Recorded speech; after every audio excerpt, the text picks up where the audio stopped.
Amigos y hermanos, tengan ustedes muy buenos días. Hoy ya es miércoles, mitad de semana. Y llegamos a ustedes, amigos y hermanos, con la reflexión en la primera carta del apóstol Pablo, en el capítulo 4, versículos 16, 17, 18. Dice la Biblia: porque el Señor mismo con voz de mando, con voz de arcángel y con trompeta de Dios, descenderá del cielo, y los muertos en Cristo resucitarán primero. Óigase bien, resucitarán primero. Luego nosotros, los que vivamos, los que hayamos quedado, seremos arrebatados juntamente con ellos en las nubes para recibir al Señor en el aire, y así estaremos siempre con el Señor. Por tanto, consolaos los unos a los otros con estas palabras. Amigo y hermano, el Señor en este texto nos muestra como tres cositas. La una es que aparece una voz de mando.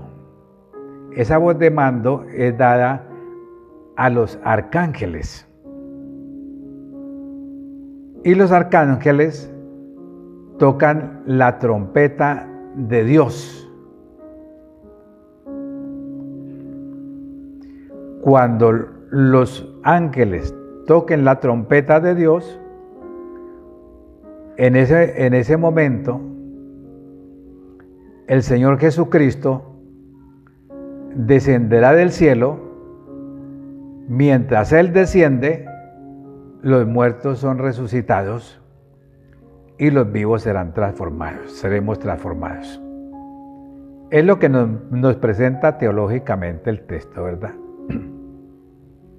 Amigo y hermano, el arrebatamiento es el evento bíblico en el que el Señor Jesucristo regresa para llevarnos con Él al cielo a todos los creyentes hijos de Dios, tanto vivos como resucitados. La Biblia, la palabra de Dios, nos muestra el encuentro en el aire en la primera carta del apóstol Pablo, ahí en 4, 16, 17. Los muertos en Cristo resucitarán primero, y luego los vivos seremos llevados a las nubes para recibir al Señor. Amigo y hermano, esa es una esperanza viva. Este acontecimiento es visto por toda la iglesia de Dios como la esperanza bienaventurada. Un recordatorio de que el dolor y la muerte temporal no tienen la última palabra. Por eso, amigos y hermanos, el llamado es a estar vigilantes. La incertidumbre del día y la hora motivan a los fieles a vivir una vida de santidad, amor al prójimo y preparación espiritual constante. Amigo y hermano, para muchas corrientes teológicas, el arrebatamiento es cuando el Señor Jesús viene por su iglesia en el aire, mientras que la segunda venida ocurre cuando el Señor Jesús viene con su iglesia a pisar la tierra, ¿verdad?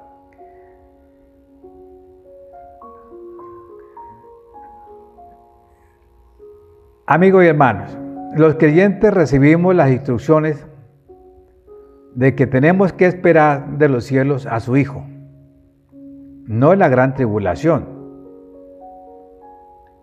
Cuando las señales del fin de la era son evidentes, debe erguirse y levantar su cabeza en expectación de su redención, no de la gran tribulación.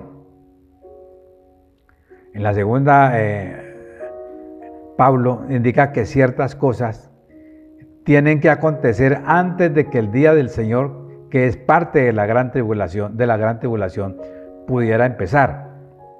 Un individuo llamado el hombre de pecado, el anticristo, aparecerá. El misterio de injusticia ha estado operando desde el tiempo de Pablo, pero está siendo restringido por el poder del Espíritu que obra por medio de la iglesia redimida en la tierra. Solo cuando la iglesia sea llevada de la tierra por el rapto, ese hombre podrá aparecer públicamente. Es decir, nosotros los hijos de Dios no lo vamos a ver. De pronto lo vamos a percibir, sí, pero verlo no. En 1 de Tesalonicenses 5, siguiendo el pasaje del rapto, en el capítulo 4, Pablo enseña acerca del día del Señor. Él advierte de la destrucción que ésta traerá sobre los injustos, pero enseguida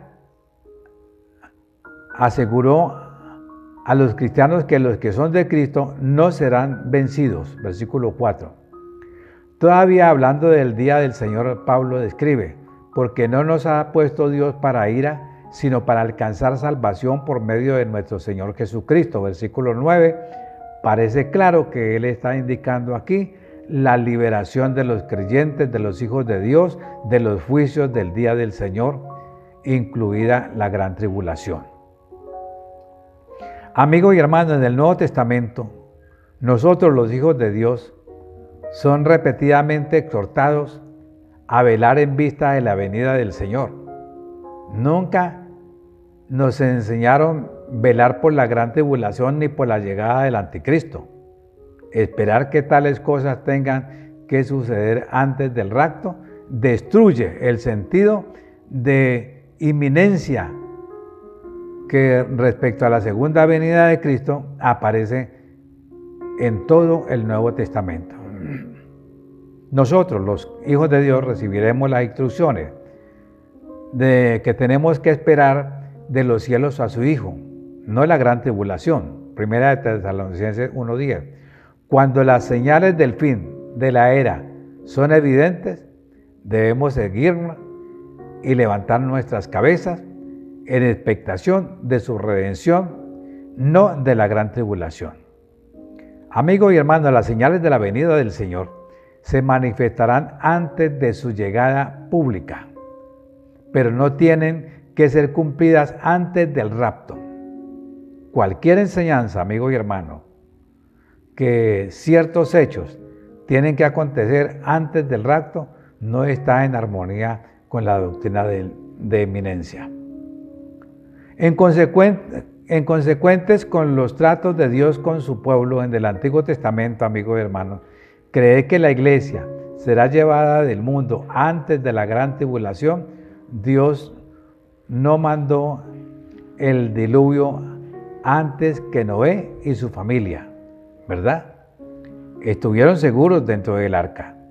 No destruyó a Sodoma hasta que lo sacó, hasta que salió y fue puesto en libertad. La Biblia refiere de un rapto que es pretribulación. En todas las enseñanzas de la segunda venida en el Nuevo Testamento, la inminencia se enfatiza en interponer otros sucesos antes del rapto. Eso viola tales enseñanzas. Mientras nosotros los hijos de Dios esperamos con alegría la venida del Señor, es bueno recordar las palabras del apóstol Pablo a Tito, porque la gracia de Dios se ha manifestado para salvación a todos los hombres, enseñándonos que renunciando a la impiedad y a los deseos mundanos, vivamos en este siglo sobria, justa y piadosamente, aguardando la esperanza bienaventurada y la manifestación gloriosa de nuestro gran Dios y Salvador Jesucristo, quien se dio a sí mismo por nosotros para redimirnos de toda iniquidad y purificar para sí un pueblo propio, celoso de buenas obras. Amigo y hermano, estas palabras son bien esperanzadoras porque ya estamos viendo todos estos acontecimientos. Quizás los profetas quisieron ver todo esto que está sucediendo, pero no pudieron. Nosotros hemos tenido el privilegio de poder estar viendo todas estas cosas que el Señor Jesucristo nos dejó escritas, y gracias a Dios podemos ser la generación del arrebatamiento de la iglesia. Bendiciones, amigos y hermanos, y hasta el próximo domingo con la ayuda del Señor. Bendiciones.